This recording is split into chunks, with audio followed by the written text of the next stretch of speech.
নমস্কার বন্ধুরা, কেমন আছেন আপনারা? আশা করি ভালো আছেন, ভালো থাকবেন। আমিও খুব ভালো। আবার চলে আসলাম দুপুরবেলায়।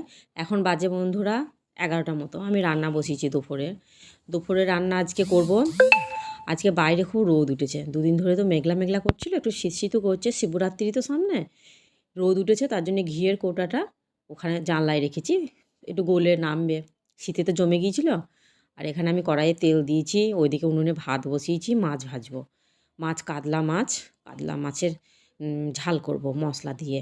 বেশ ভালোই লাগে খেতে।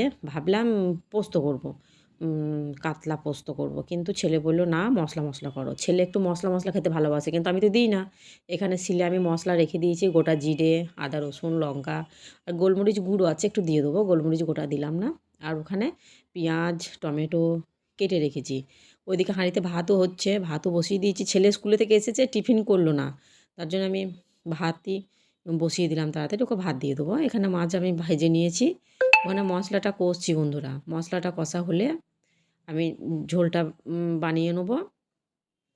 আর টমেটো দিলাম। টমেটো খুব একটা আমি মাছের ঝালে দিই না, ভালো লাগে না, একটু জল কেটে যায়, তার জন্য ভালো লাগে না। তা দিলাম, ছেলে ভালোবাসে তো, বলেছে মশলাদার করতে।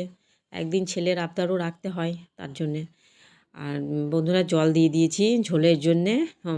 আর মাছগুলোও দিয়ে দিয়েছি, ফুটছে। গ্যাসটা একটু কমিয়ে দিলাম। একটা পাবদা মাছও আছে, ট্যাংরাও আছে, গ্রাম থেকে পাঠিয়েছিল সেইগুলো। আর পরে একটু আলু ভাজা করছি, একটু মাছের তেল ভাজা আছে, আর একটু সাদা প্লেন আলু ভাজা করছি। ভাতে শুধু মাছ দিয়ে খেতে তো কেমন লাগে, কিন্তু আমি এক তরকারিই ভালোবাসি। টাটা বন্ধুরা, তাহলে রান্নাটা